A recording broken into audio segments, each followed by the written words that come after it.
Сабахудин, Рустеми и Аки Саити се лизнаа на купиштата смет кој го преплавија Скопје. Директорот на комунална хигиена Рустеми е уапсен заедно со Саити, кој е раководител во јавното предпријатие, за тоа што македонската метропола остана затрупана во ѓубре со недели.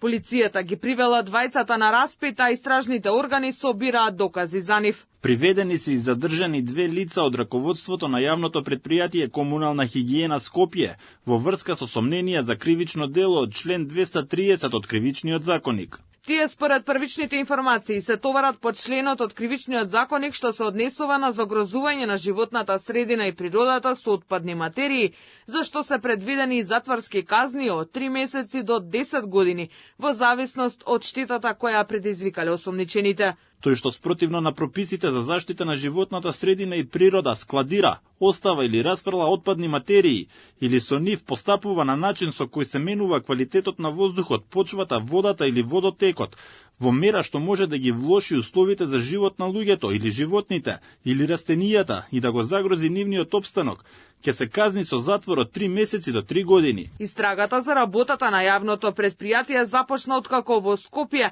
подолго време не се собираше сметот, што доведе и до воведување мерки од страна на здравствените власти. Владата ги задолжи надлежните да преземаат итни чекори, за да се открие кој ги донесе скопјани на дереже да шетаат помеѓу стаорци.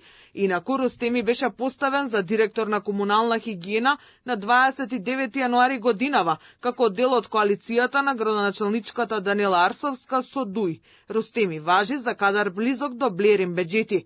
Тој предходно ја извршуваше функцијата директор на јавното комунално предпријатие Сарај од 2017 до 2021 година, а потоа беше назначен од Арсовска за помошник директор на паркови и зеленило.